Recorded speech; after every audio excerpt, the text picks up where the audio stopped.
Welcome to a Monday night edition of Tisky Sour. We are talking about Keir Starmer's plan to abolish the House of Lords. Is he now our anti-establishment hero? I'll be asking Aaron Bastani. Aaron, how are you doing? I'm really well, Michael. I'm energised by the news that perhaps Keir Starmer is indeed the radical, liberal, principled voice that we need to renew this country's constitutional order. Or is he? Enticing, tantalising there. We're also going to be talking about the latest from Iran. Have they announced they're abolishing the morality police, or was that some misreporting? We'll discuss that. Nadhim Zahawi has also said some ridiculous things, and Keir Starmer has said some ridiculous things about Jeremy Corbyn. Keir Starmer has unveiled a new plan to reform the UK's constitution. The plan pledges to tackle regional inequalities by creating a legal requirement for Parliament to respect the wishes of local governments, and it proposes to abolish the House of Lords. The proposals have been 2 years in the making and are contained in the report of Labour's Commission on the UK's Future, which was led by Gordon Brown. Here's Starmer announcing its launch at a press conference earlier today. I asked them to put together a proposal for the biggest ever transfer of power from Westminster to the British people, so that if Labour wins the next election, Britain will see a change not just in who governs, but how we are governed. The tools to a fairer society and a stronger economy placed directly in the hands of working people. So together we can build an economy not just for the many, but by the many and of the many. Now, redistribution is a good thing, but it's not a one-word plan for a fair society or a strong economy. By empowering our towns, cities, regions and nations to work together on local growth plans, Labour will reignite our economy. New powers over skills, transport, planning and culture, all helping to drive growth by developing hundreds of clusters of economic activity. Labour will rebuild trust by reforming the centre of government, cleaning up sleaze, nourishing the relationship between central government and the devolved authorities, and replacing the unelected House of Lords with a new, smaller, democratically elected second chamber. Not only less expensive, but also representing the regions and nations of the United Kingdom. There's not a lot of detail there about how this devolution of political power will work, and it's a pledge that we've heard before from both of the big parties. But the most eye-catching commitment there is the promise to abolish the House of Lords and replace it with a democratically elected second chamber. On Sky News, Starmer was asked how this would work and how solid this promise was. Will you abolish the House of Lords, and will it be in your first term? Yes, we do want to abolish the House of Lords. I don't think anybody can defend the House of Lords. It's one of the recommendations, as you know, in today's report. What we're going to do after today is now consult on those recommendations, test them, and in particular look at how can they be implemented. Because what I want to do, to answer your question, is to make sure that the talking bit, which is how do we now implement this, carries on now. But by the time we get to the election, we can get to the delivery bit. And everything within the report is intended to be deliverable. And the discussion we'll now have is how do we implement, when do we implement? House of Lords is obviously important, but the central thrust of this is... Well, look, as I say, there's now a discussion about when we're going to implement. Do you hope it's when in I the asked for the report... Yes, I do, because when I asked Gordon Brown to set up the commission and do this, I said what I want is recommendations that are capable of being implemented in the first term. Obviously, I'm not going to pretend that there isn't going to be a discussion about implementing, because if we're going to push this amount of power away from Whitehall, Westminster, we do need to talk to the businesses, the communities, etc., to say exactly how is this going to be implemented, because we're going to get one shot at fixing our economy and fixing our politics, and I want to make sure we get it absolutely right. So I'm not pretending there won't be this period of consultation about implementation, but do I want to get on with this? Do I want the next Labour government to be absolutely delivering from day one, no longer talking? Yes, that's absolutely my ambition. The plan goes into a little more detail about what a new second chamber would look like, saying this: The House of Lords should be replaced with a new second chamber of Parliament, an assembly of the nations and regions. The new second chamber should complement the House of Commons with a new role of safeguarding the UK Constitution, subject to an agreed procedure that sustains the primacy of the House of Commons. The new second chamber must have electoral legitimacy and should be markedly smaller than the present Lords, chosen on a different electoral cycle, with the precise composition and method of election matters for consultation. What shape any actual recommendations take looks very much up for grabs, but the overall direction pretty much reflects what the public thinks on this. This tracker from YouGov looks at who the public think should be in a second chamber, and it's remained more or less constant over the last 3 years. The purple line is those polled who want a House that's mostly elected. That's been pretty steady at just under 50%. The blue line is those who opt for a mix of elected and appointed members. It's now around 25% after it took a dive around the time of a scandal around Johnson's 2020 appointments to the House of Lords. The orange line is the don't knows, and the pink line is those who favour a wholly appointed House, now at 6%. So if Labour can work out the details, it looks like they might be onto a winner, and they've set themselves until the next election to do it. But what about the other measures in the plan? Well, it contains tons of proposals, including these: eliminating foreign money from UK politics, banning the vast majority of second jobs for MPs, a new independent integrity and ethics commission with the power to investigate breaches of a new stronger code of conduct, a powerful new body to ensure all appointments in public life are made on merit, juries of ordinary citizens to determine whether rules have been broken. Then we have more economic and political power will be handed to regional mayors, local authorities and devolved governments, 50,000 civil service posts transferred outside London. And they say there should be an economic growth or prosperity plan for every town and city to contribute to our shared prosperity, owned by councils, mayors, towns and cities working in partnerships. That's all quotes from the text from that report. Now, one criticism that Starmer has received is that this is all pretty technical when we're in the middle of a recession and a cost of living crisis. So the question is, if Labour wins power at the next election, how will this plan improve people's lives from day one? Well, this was Starmer's answer. This is vitally important. If we ask ourselves in this room across the country, what is the single biggest thing that's holding us back? It's failure of economic growth over the last 12 years. I profoundly believe that amongst the causes for that is because we have not allowed and empowered every part of our country to play its part in building our economy. We've relied far too much on London and the South East. We have not let the whole country play its part. This addresses that question. And I can tell you, wherever I am across the country, whether it's Burnley, Hull, Blackpool, Stirling, Sunderland, Southampton, everybody I meet, and so do my shadow cabinet, they meet communities and businesses and people that say, we've got ideas, we've got innovation, we want our community and our place to be even better than it is. We just need a government that shares our ambition, shares our vision for the future. So this could not be more relevant. And, you know, I'm fed up to the back teeth with sticking plasters for the problems that we've got. The underlying problem is our economy isn't working. This is a strong, compelling set of recommendations that do what politicians have all agreed needs to be done, but nobody's actually done it, which is to be bold enough to say, well, we've got to stop those in Westminster and Whitehall pretending that they know best about the communities that desperately want to play their part in the future. We're going to transfer that power to them, rebuild our economy. And I don't think this is the complete opposite of a discussion in Westminster. It's accepting that Westminster is not the place for those decisions to be made. They've got to be made elsewhere.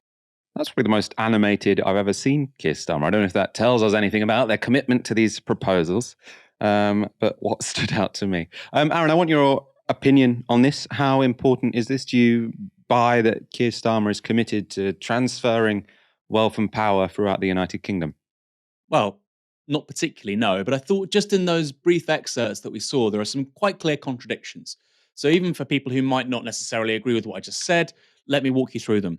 Firstly, he's saying that there is far too much power at Westminster, and yet he wants what is presently the House of Lords to be a second chamber which represents and reflects the regions and nations. Surely that's the precise opposite of giving power away if you're saying that actually let's have them in London. Secondly, I obviously agree with the fact that we need to be distributing, giving more power away. And like I say, there's a tension with what he's proposing with regards to the laws. But of course, that's really at odds with how the Labour Party in recent months has overseen selections. The political machine in London and regional directors favourable to the Labour leadership have, to a large extent, not necessarily picked certain candidates for specific seats, so that has happened, but generally speaking, they've tried to limit the number of candidates so that the only ones on the ballot are favourable, amenable to the London leadership. Again, very much at odds with what he's saying there. We want to give power away. Well, you can create new, mayors and give new powers to existing city mayors, and you can give new powers to local authorities. But if it's the central machine determining the candidate for the West of England mayor, as was the case with Dan Jarvis and the Starmer leadership, or Keir Starmer going to Scottish Labour and saying that Richard Leonard needs to stand aside, that doesn't look like giving power away. The complete opposite. It's Westminster micromanagement. Thirdly, he uses the word sticking plaster.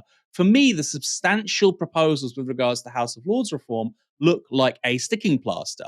Right now, the House of Lords can't generate new proposals, and it can't block legislation. That's what this new, quote unquote, new chamber would do. So it wouldn't be able to create new laws, it wouldn't be able to stop laws. By the way, I don't think the Lords should be able to stop laws. I think that's an argument for unicameralism, one chamber. But as I'm saying, this is effectively a continuation of really a dud, right? So it can propose amendments at present, and that's basically what Starmer is suggesting it should do in the future too. It will have absolutely no power over taxation. It won't in any way be able to affect, like I say, just legislation. And so you can see again how this new, this rebranded House of Lords, which I think is the definition of a sticking plaster, would really just be a home for wannabes, has-beens, party bag carriers, and people on the make, which is presently what the House of Lords is. It's the dumping ground for the political parties and their people when they can't get them into a policy advisor job or a special advisor job or a parliamentary job or a member of parliament. So I like what this is responding to, massive failures with regards to the House of Lords. And yes, we have a massive concentration of economic and political power in this country. I think rhetorically, Starmer is saying the absolutely right thing. But when you look on the substance here, particularly in the House of Lords, I don't think he's offering particularly much. On more powers to local authorities and mayors, much better, very good. But like I say, beware of somebody who claims to be giving power away when they're fixing local elections to their perceived self-interest. I mean, I certainly take your point about sort of the duplicity and whether we should believe Starmer is interested in giving power away when his record as Labour Party leader suggests the opposite. But I mean, when it comes to the concrete, well, I say concrete, they're not actually that concrete because it's more a statement of intent than any sort of plan for House of Lords reform. It's just going to be a chamber of the regions and nations with some elected accountability. So he hasn't said whether it'll be directly elected or whether it'll be picked by some other elected body. I mean, I think how it works in Germany is you have a second chamber where people are sent there directly from state governments. So it's basically state governments choosing delegates to go to, Berlin in that case. What kind of reform would impress you? What kind of proposal for a second chamber would get you thinking, yeah, this is fundamental, this is interesting? Well, quickly, Michael, you're saying the German model is people from local federal government then convene in Berlin. We don't even have that architecture. We don't have a federal system. We don't have regional parliaments and assemblies. So none of that is even there for it to be represented in Westminster. We need to build the federal bit beyond London first. What would look good to me is, yes, if we're going to have a second chamber, and I think there are very powerful arguments for no second chamber, I think the really smart thing they've done here is to reduce the number of legislators. So I think the Tory counter argument of, well, people don't want more politicians, Labour have a wonderful response. Well, you're right. That's why we want fewer of them. It's just they'll be voted for.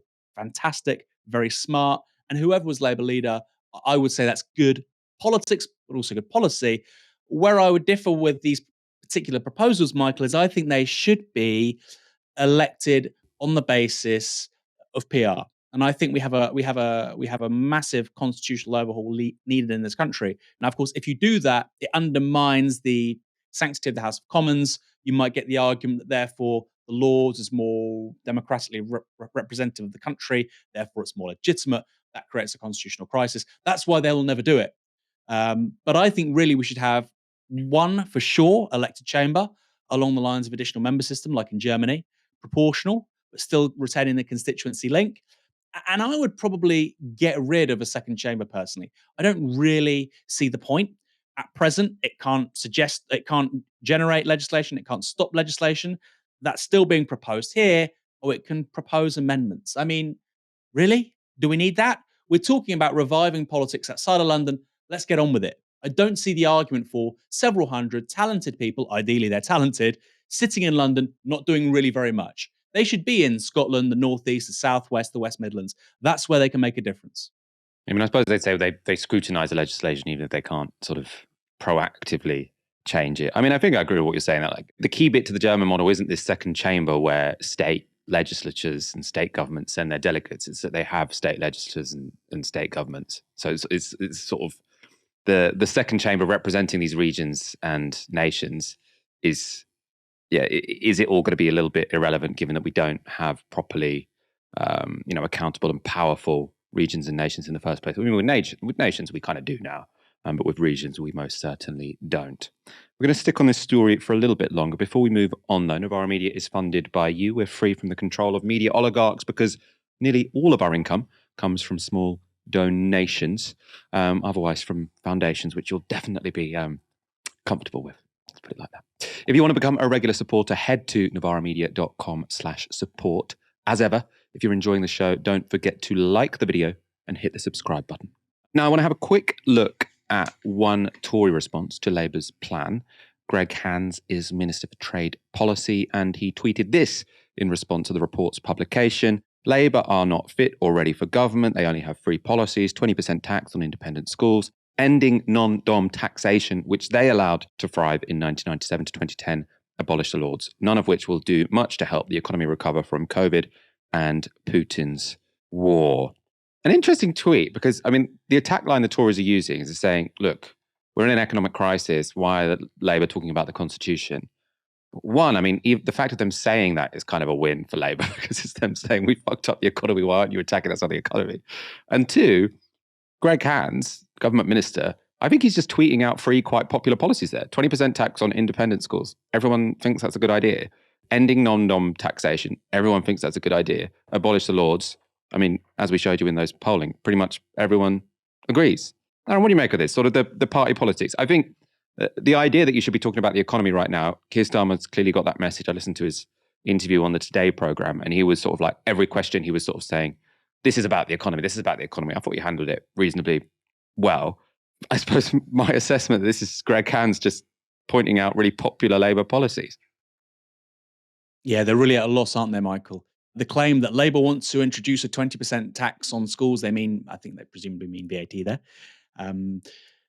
I think there may be other taxes too, ideally. There may be certain recalibrations with regards to charitable status and whatnot. But look, if you're a business and you're paying VAT and you're being hammered right now, and of course many businesses are, many business owners I speak to say, you know what would help me more than anything else?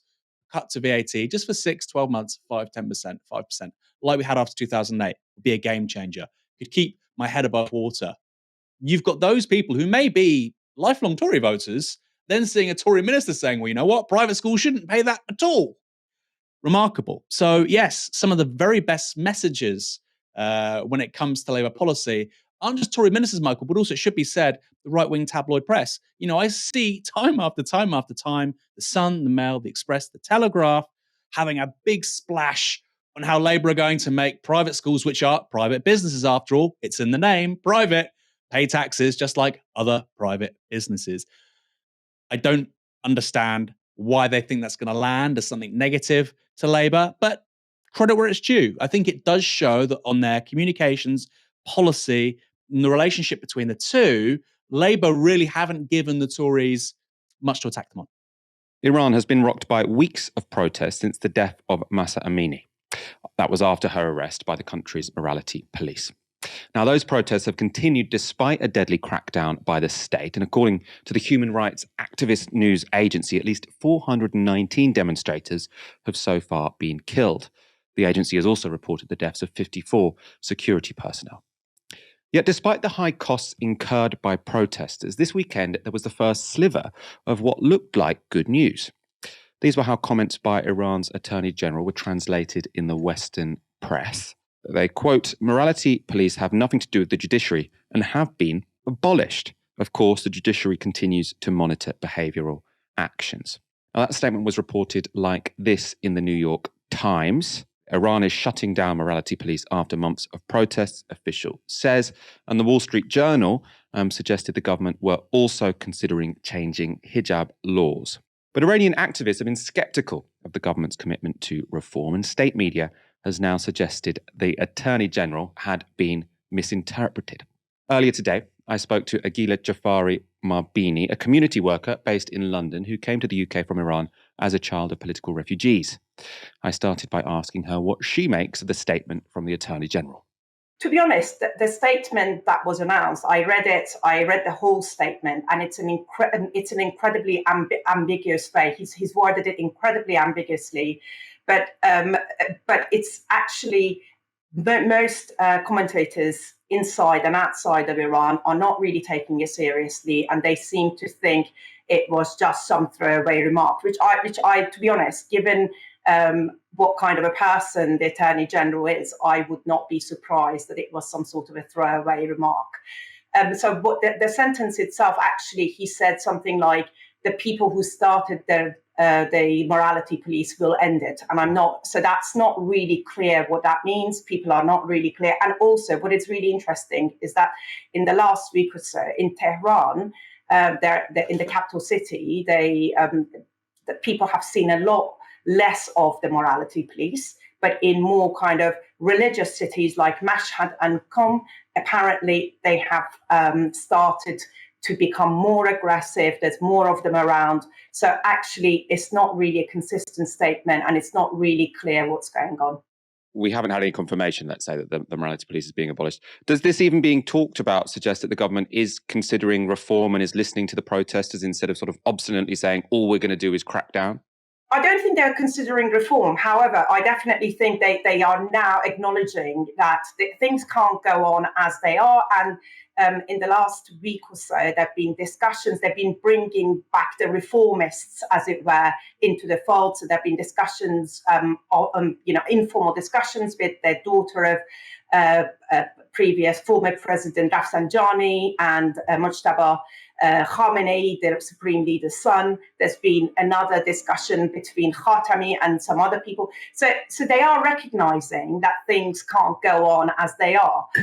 However, in terms of serious reforms, I think what your listeners, what your viewers should recognize is that what people are asking is serious fundamental system change. People want democracy. And just by shifting the chairs up the Titanic, that's not going to get achieved. And actually, very much you can see that today, because there have been 3 days of strikes have been called, and all the pictures that I've been following from the various bazaars in Tehran, they've all closed down. It's eerie. It's for me, who I have been to those bazaars and how bustling they are, it's really eerie how quiet they are. And also the university students are very much, actually their slogans, what they're chanting is very much reflecting that this is not about the hijab, it's not about Islam, it's about, we just want to have democracy and we want to be allowed to choose our own lives. And that's really important to recognize. Yeah, and I'm interested in that. I've seen lots of, activists sort of saying, even if we take them at their word, even if they do get rid of the morality police and no longer enforce the hijab, that's not relevant. This has now become a movement to overthrow the regime, as it were. And I suppose I'm interested here because, we have seen recent examples of revolutions in the region that haven't necessarily ended particularly well. So you can think about Egypt, where it ended up with kind of an even more brutal regime than the one which was overthrown, or you've got Syria, where you had a, incredibly deadly civil war. I mean, how is the experiences of, I suppose, the Arab Spring and the years that followed that, how is that affecting people in Iran? Are there people who are sort of saying, oh, actually, revolution, if we were to go that far, could be a bit risky? I think one of the things that's really interesting about Iran is that in the last 120 years, there have been 3 revolutions already. And the 1979 revolution was the 3rd revolution. So this is a country that is used to kind of slow change and, well, not slow change, but change through revolution. So this is something that people know, and it's quite common. So that's the first place to start. But actually, the difference between the other places in Middle East is that I think what I'm seeing this time around, as opposed to perhaps in 10 years ago and the other demonstrations that have been happening in Iran, is that people are very specific about what they're asking. So one of the most popular chants has been "Death to the dictator," whether it's clergy or the Shah with reference to the previous regime. So that's really clear. People are asking for democracy, and they're constant. The other one that's very commonly used, other than women, life, freedom, is just chanting freedom, freedom, freedom. And so I think there is clarity in what people want. However, you're quite right that there is danger that minority people, so for instance in London, I mean, not that that's important, in London what we are seeing, their demonstrators are often from reactionary, regressive groups like the monarchists standing up, and people don't really get involved, but people outside of those groups don't really get involved as much. So it is, because of lack of leadership, it is really important to pay attention. But I think from within the student movement, there is the possibility that because it's growing, I think that there is some leadership within the student movement itself. Because if there wasn't, then you wouldn't have seen 70 odd days people carrying on, because it's been brutal. And unless there's some sort of coordination and coordinated activity, you wouldn't have had people still coming in and demonstrating. Because literally, if you leave your house and you're going for a demonstration, you know that it's likely that you might end up injured or end up going to prison, or even dead. So it's, the fact that people are going tells me that there must be some sort of an internal, at least kind of, not leadership would be too strong a word for it, but some sort of coordinating body, if you like. And do we have a sense of how, I mean, obviously we can see the protests are widespread, they're big, they're, sustaining themselves pretty well, and that's in the face of really harsh opposition. Is there any way that we can tell how widely supported they are in the population at large? I mean, I assume there aren't opinion polls, sort of like how could we get a sense of that? So what I would say personally is the only measure would be through strikes. Actually, the strike actions are the things that are telling. Also, the other thing that would be I would rely on is the kind of people who are attending these demonstrations. So at the moment, you're seeing lots of people with headscarves and even chador attending the demonstration, and that tells you that it's not some kind of middle class uprising, people wanting it. And also a big part of this is an economic crisis that Iran has suffered as a result of sanctions. I very much am against the sanctions, because sanctions are just crippling for the Iranian people and not the regime. But all of those things will influence how many people are attending the demonstrations, and particularly in cities like in places like Kurdistan and Hormuzgan, where oppression has always been much heavier. People have a lot less to lose, if you like. But are we saying? But can we put a number on it? I haven't seen any convincing numbers, and I haven't seen anything that I could rely on.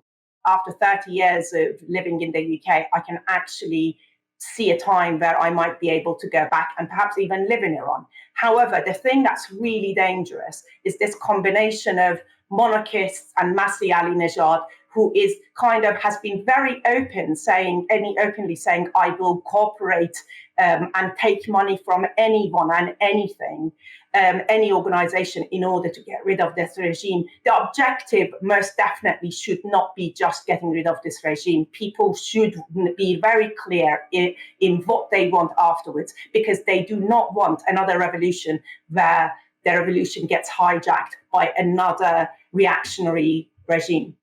That was Aghileh Djafari-Marbini speaking to me earlier today. Aaron, after watching that interview, I want to know if you've got any thoughts on this particular story. I think for a European audience, in particular, British audience, I think it's really important to impress upon them the fact that Iran isn't a dictatorship. They might think, Aaron Bastani, apologism for Tehran. It isn't. It's a polyarchy. Now, what does that mean? It means that the religious clerical elites in Iran have a great deal of power, but also so does an institution called the Sepah, the Revolutionary Guard. I'm sure many of our audience have heard about it. So this is what I mean by a polyarchy of multiple sites of power within the regime. Now, the Revolutionary Guard isn't just what you may have seen on the TV. It's their equivalent of, extraterritorial special forces, a bit like the SAS. It is that, but it also encompasses universities. Many senior politicians are former Revolutionary Guard officers. It includes civil servants. So you have about 150,000 members of the Sepah. Bureaucrats, soldiers, politicians, university lecturers, engineers. They have their own air force. They have their own navy within the Revolutionary Guard, independent of the actual national, army, navy, air force. They have their own wings of these things, and it's the IRGC, the Revolutionary Guards air wing, which is developing their ballistic missile technology, for instance. Very strange, I know, perhaps for a British audience, but there we are. So I think it's really dangerous to look at this like Libya, because in Libya it was get rid of Gaddafi, get rid of several hundred people around Gaddafi, and regime change. It's completely different. It's much closer to, say, China with the Chinese Communist Party, a very broad layer of people who view their life chances as being inherently tied up with the perpetuation of a certain regime. I think that's a really important point to really drill down on. I see with Iran, I think 4 outcomes here. The first is civil war, Syria. I think that's really plausible. The second is the return of the Shah. And it's great that the guest said that actually just a second ago, Michael. It's really important to say that amongst US expats and British expats in London, but particularly in the US, they want the Shah back. Reza Pahlavi, the son of the former Shah, which would be terrible. Important to say, Iran had a socialist or social democratic prime minister, Mossadegh, in the 1950s. He tries to bring oil into public ownership. The Shah's father works with the US and the UK to get rid of this man. He was so dangerous to the royalist establishment in Iran, he couldn't even be buried. He had to be buried in his own living room, Michael, because they thought a public funeral would cause public disorder and could escalate. So those are the kinds of people now being championed by people on the streets in New York. That's not good. New York or Washington or wherever. Not all American Iranians, but many of them. So civil war, return of the monarchy, complete regime change, and Iran becomes some liberal democracy. I think that's unlikely, but it's plausible. It's clearly an option, and people are saying that. And then fourth is, of course, reform within the regime. I think that's, again, you'd want to see that happen, for instance, and of course, that's less likely to lead to bloodshed. But the problem is, Iran has been subject to such stringent sanctions for so long, I can't really think of a precedent where you have a country that diplomatically, economically isolated, opening up internally. I think you generally need one alongside the other, a bit like with the Soviet Union after perestroika. So those are the 4 outcomes there. Personally, I'm not very optimistic about Iran. And I do find it strange that people look at a country in West Asia after Iraq, after Syria, after certain countries in North Africa too, Egypt, for instance, Libya. I'm really surprised. They look at a country in that part of the world and they say, you know what? There's not many social conservatives there. All those people are human rights loving liberals. No, there are many, many people in Iran who support the regime. I agree with what Aghileh just said. I think it's far fewer than 10, 15 years ago. And it may even be a minority. We don't know. There's no reliable polling. But the idea, which you see repeatedly amongst Iranian American Instagram influencers, nobody in Iran supports the regime. It's categorically not true. It's just categorically not true. This is a theocratic regime. And of course, many people in that part of the world, I think, as we've probably learned over the last 20 years with our foreign policy mishaps, are religious. So I think the utopianism does rather great. But finally, to return to the point of the Revolutionary Guard, Michael, I can see an outcome here where Iran has a sort of military strongman, a bit like Sisi, who comes from the Revolutionary Guard, because there is just too much chaos, and the sort of clerical elites who've managed the country since 1979 can no longer keep a lid on things. I think that's really, really plausible. And of course, that's infinitely preferable to a Syrian civil war style situation. But that isn't what people on the streets are calling for. So hard-headed pragmatism, very good. And of course, these protests are making a massive, massive difference, even if it's purely rhetorical.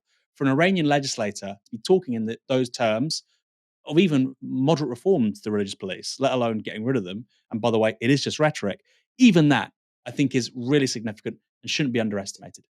The Tories are getting desperate in their argument as to why nurses should accept further pay cuts. This was Nadhim Zahawi speaking to Sky's Sophie Ridge on Sunday. You're talking about not chasing inflation. For lots of people who are on low-pay jobs, they're not chasing inflation. They're trying to get a pay that is matching the cost of living because they're looking at their shopping bills going up, they're looking at their energy bills going up. They want a pay to be reflecting how much more they're having to spend on things. It's not about embedding inflation for them, it's about surviving. Of course, and absolutely, which is why the Chancellor came to the dispatch box and delivered a £150 billion energy package. That's, by the way, if you take that into equivalence, that's the equivalent of the whole of the NHS to support people's households. Otherwise, their energy bills would have spiked. To support businesses as well, the money we're putting into helping those most vulnerable, the 8 million most vulnerable households, is significant. We have to come together. This is not a time to be divided. To, I hope, send a very clear message to Mr. Putin that he can't use energy as a weapon in this way, and we will remain united, which is why we've accepted the pay review bodies on the NHS and on schools. You know, a nurse on 20 grand a year, you would think that maybe there were other ways of sending Putin a clear message on Ukraine rather than the fact that you're going to have to have a real-term pay cut. The nurses' pay has been cut by up to 20% over the past decade, but Zahawi thinks they should now accept further cuts to their pay so we can stick it to Vladimir Putin. I'm personally not convinced, but later on Times Radio, Zahawi was given a chance to explain his reasoning. And he called on nurses actually to send a message to the Russian leader and not go on strike. I mean, how are those two issues linked? I'm going to tell you, all of us, I wasn't just nurses, I'm saying we should all send a message to President Putin because Putin is using energy as a weapon because he's failing so badly in this illegal war in Ukraine. If you look at the Office for Budget Responsibility, the OBR, at the time of the autumn statement, they said that the bulk of that inflation, which is hurting the most vulnerable in our society, is because of the sharp rise in gas prices because of Putin. Putin wants us to be divided on this issue. If we chase inflation busting or inflation targeting public sector pay, then we will embed inflation for much longer and hurt the most vulnerable. What I'm saying is, as Chancellor, I accepted my first weekend, I accepted the public sector pay review body's recommendations on nurses' pay, on teachers and others. That's what we should be doing, coming together now and making sure we send that clear message to Putin that we're not going to be divided in our country. We're going to be together. We will weather the storm in 2023 and come out the other much stronger. Can you understand why nurses and others in the public sector would find that quite offensive? Well, all I would say is let's all reflect and think about what Putin's doing. There is a price to pay for peace, and he is deliberately using energy as a yes, weapon, but forgive me, it's not just about energy. It's about it isn't just about energy, actually. It's even without if you let me finish. It is about inflation. Yes, it is about inflation, but it's also about much longer decline in pay, which nurses have said has been happening over the last decade. It's not just about what's happened in the last year. Okay, and last year, when public sector pay was frozen, the nurses received 3% because they do an incredible job. Of course, we have to be thankful to them. The public pay review body recommended an increase this year of £1,400, which we have accepted. There is a price to pay for peace, and it's accepting 10 years of pay cuts before a war started. Aaron, was there any part of that argument that made any sense to you at all? No, none at all. And also, Michael, it's important to say Nadhim Zahawi is probably the worst possible messenger when it comes to this stuff. I think his property portfolio, and look, it may be held jointly with his wife, but look, it's his property portfolio alongside her. They're one legal entity. I think it's worth approximately £50 million. And this is somebody with that kind of extraordinary wealth, co-founder of YouGov, of course, this kind of extraordinary wealth, saying to nurses who have seen their real pay cut by up to 20%, I think the average nurse is around 10%, but by the end of 2023, the average nurse is looking at being 20% poorer than in 2010. The average nurse today graduates with £54,000 worth of debt because of Tory proposals and changes to student finance from 2023. They will be the worst affected. They will pay more than they were before because, of course, the duration of the repayment is going to be extended. So people who can't pay it back are going to have to pay interest for longer. Nurses generally fall into that category. So lots of debt, falling real pay year after year. You're much poorer than you were 12 years ago. There are 6 NHS trusts in the UK, Michael, which either have food banks or voucher systems where staff can eat. And then you have a man whose property portfolio is worth around £50 million saying that they're unwitting tools for the Kremlin. It's not just distasteful, it's disgusting, but also it's so outrageously stupid that even Times Radio, Kate McCann, I think she's previously been at The Telegraph, Talk TV, Sky, very professional. I'm not suggesting she's anything otherwise, but these are meant to be the kinds of outlets broadly amenable to the Conservative Party. I think even they are incredulous at this. A bit like that story earlier on with regards to their attack lines on Labour being, oh, wow, you want to make private schools pay their tax. This is in the same league as that. Really exposes the extent of the Conservative Party's problems. Yeah, I don't think anyone is buying this argument. Nurses can't get a pay rise because it would help Vladimir Putin. I mean, the argument he's making there is that if you give nurses a pay rise, that will cause some wage price spiral. But I mean, one, given that healthcare doesn't have a cost, it's free at the point of delivery. So the government absorbs all of the prices. So all they'd need to do is increase taxes on the rich, right? Which would be deflationary. We've just got to say to him, you can't have a wage price spiral in the public sector. You just need to tax more people so that people's wages can keep up with inflation. It doesn't make any sense. Keir Starmer has appeared on Radio 4's Today programme, where host Mishal Hussain asked him this. Do you believe that Jeremy Corbyn will be the Labour candidate for Islington North in the next election?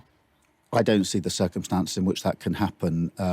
Obviously, we've not got to the selection of that particular constituency yet, but I don't see the circumstance in which Jeremy Corbyn will stand as a Labour candidate. How soon do you move on to select that Labour candidate then? Well, we're going through various constituencies at the moment. The ones we've selected for first are the ones that are the most marginal. So we're working through the constituencies. But as I say, I don't see the circumstance in which Jeremy Corbyn will stand at the next election as a Labour MP. Starmer withdrew the whip from Corbyn in 2020, who holds a majority of 26,000 in his Islington North constituency. And Starmer's statement about Corbyn comes on the same day that he launched a big Labour report on devolving political power to local communities. Though that isn't something he seems to believe when it comes to local people selecting the Labour MPs who will represent them. It's an irony that Corbyn picked up on in this tweet. So he said, a transfer of power away from Westminster to local communities is long overdue. The same principles of devolution and democracy should apply to our parties. Members should choose their candidates, devise policy, and decide what their movement stands for. Of course, Corbyn isn't only referring to his own case there, because it looks like Starmer and his team have been bypassing local wishes across the country. They've been barring left-leaning candidates from shortlists and providing unofficial help to their preferred candidates. Michael Crick is a widely respected journalist. He worked for the BBC and was a founding member of Channel 4 News, and he's been following the ins and outs of Labour's dodgy selection processes. In an article published on Unheard, he wrote this: Labour's candidates team is busy working in the background, deciding seat by seat who they do want. They have to operate surreptitiously as local parties guard their independence and do not like to be pushed around. Nor does it do a candidate any good to be known as the choice of the leader of the opposition's office, the Lotto contender. But in most selections, it doesn't take much to work out who Lotto is backing. Lotto contenders will be advised about how to make the most of any local routes, and they'll be introduced to key local Labour figures. The chosen ones may even be consulted by national Labour fixers on when the selection should ideally take place. Nor do Labour officials appear to care if a favoured candidate breaks the party's tight spending rules for candidate campaigns. It's amazing how much some candidates manage to do with their limited budgets. But the most contentious issue is the highly prized list in each constituency of each party member and their contact details. Having spoken to a number of those involved in the selection process, anointed or lotto contenders appear to have a remarkable ability to obtain membership lists before their ordinary rivals. They may have been leaked by local party officials or by local councillors or from someone on high in regional or national HQ, and any such leak almost certainly breaks data protection law. Contenders who stick to the rules are only sent local members' details once the shortlist has been drawn up. This gives them about a fortnight to contact every voter, which is almost impossible to do individually, given some parties have 2,000 members. So far, there have been almost 60 candidate selections around the country, and only one of them has resulted in a left-leaning candidate. That's Faiza Shaheen, who'll challenge Ian Duncan Smith's Chinkford and Woodford seat. So what happened to the others? Well, Lauren Townsend is a Labour councillor in Milton Keynes. She's lived in the city all her life. In October, she applied to be the Labour parliamentary candidate for Milton Keynes North, where she had the backing of 6 Labour-affiliated trade unions. Still, the NEC blocked her. Why? Among the reasons given was that Townsend had, quote, supported other political parties by liking a tweet from Nicola Sturgeon announcing a negative COVID test. And she was accused of being involved with the Green New Deal campaign group, which is a grassroots political movement with no party affiliation. Emma Dent-Coad was MP for Kensington between 2017 and 2019, beating the Tories in a traditional stronghold. And she's well known for her work on behalf of victims of the Grenfell fire. Dent-Coad lost her seat in 2019, but tried to stand as the candidate again this year. According to The Guardian, she was blocked after being presented with a dossier that contained tabloid stories about her, and also because she had spoken at a Stop the War Coalition rally in the past. Finally, Maurice MacLeod is a friend of the show and Labour councillor in Battersea Park. He's also a lifelong socialist and anti-racist campaigner. He tried to stand as the Labour candidate in Peckham and Camberwell, but he was blocked. According to Labour, it was because of historic social media posts, which included retweeting a post by Green Party MP Caroline Lucas. According to MacLeod, it's because Labour, quote, sees no place in its ranks for black and brown socialists. Aaron, your thoughts on, I suppose, Michael Crick picking up on these stitch-ups, which we've discussed many times before on this show, and Keir Starmer's comments about Jeremy Corbyn?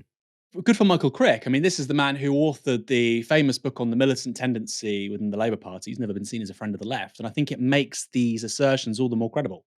You know, this is not Michael Walker or Aaron Bastani, you know, people who have in the past quite overtly said, I am a socialist. We say that here in Novara Media so that our audience, you can be a conservative or a Lib Dem or a Green or whatever. You know our politics and where we're coming from. And so you can receive what we're saying with that context. I think that's what journalists should do.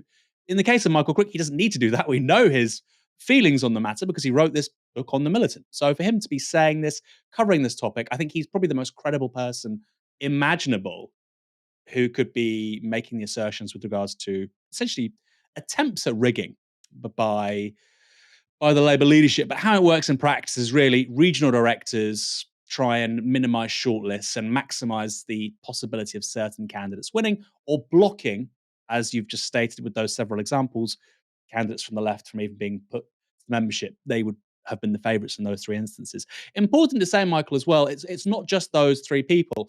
Another example, Doina Cornell in Stroud. She was the leader of the council. She had nominations from every single major trade union, except for the GMB nationally. She was backed by the local GMB regionally, but not the national GMB. Very strange. She was leading, a progressive coalition to run the council with the Lib Dems and I think and the Greens. Her deputy leader is very involved in activism with regards to Labour and proportional representation. You know, this is not John McDonnell circa 1994. These are people who are very much in keeping with the mainstream Labour Party. You know, this is the leader of a council. Important to say, of course, like you said, Maurice MacLeod, also a councillor, as is Emma Dent-Coad, as is Laura Townsend, and they're being blocked. There are many, many other instances of this too. What does worry me, Michael, is that, for now in 2022, those people are being blocked from standing for Parliament. When they go to be reselected as councillors, whether that's in 2023 or 2024, I think not necessarily in those 3 high-profile cases, though that may happen too, but I think across the country, many left-wingers who are councillors who've stood to be parliamentary candidates have been blocked, they might find themselves also being blocked from standing again as councillors. Now, to go back to the original point, this really is entirely at odds with the rhetoric we saw from Keir Starmer today about giving away power. I want to give power away. You can't even give away power in the Labour Party. So to do so within the United Kingdom amongst the various regions of England and the nations of Scotland and Wales and Northern Ireland, I find that somewhat far-fetched. Jeremy Corbyn is probably, in terms of local favourability, probably one of the most liked local MPs in the country. What Keir Starmer is saying is that doesn't matter. So I think that does rather underscore the extent to which we should take some of his rhetoric seriously. I would submit that we probably shouldn't. You caught me. I didn't want to cough again while I was speaking. We're going to wrap up there. Aaron, thank you so much for joining me this Monday evening. Michael, I'm sorry for doing you dirty. Before I go, we have a great piece of merch. It's not sold out yet. I think it's almost sold out. You see this? I hate landlords thing. Let me do this. Look, you see that? This is available at shop.novaramedia.com. If you like going kind of backwards, if you're doing a big workout in the summer, you've got to get this out of the way. I know you like to do this as your look, the skateboard look, Michael. Yeah. Great logo here. It's very, very powerful. I think of 200, we've got about 20 left. So if you're watching this, make a good decision right now. Go to shop.novaramedia.com. This is very, very, very ethical in terms of supply chains, production, even distribution. It'll come to your door using entirely recyclable materials, and the company responsible for them is worker-owned. The most ethical supply chains imaginable. Shop.novaramedia.com. You're very good at that, Aaron. You haven't done me dirty at all. That's a very good shout out. You're giving me lessons in how to do QVC. I think maybe my shout outs leave much to be desired. Thank you for tuning in, everyone, tonight. We'll be back on Wednesday at 7 p.m. For now, you've been watching Tysky Sour on Novara Media. Good night.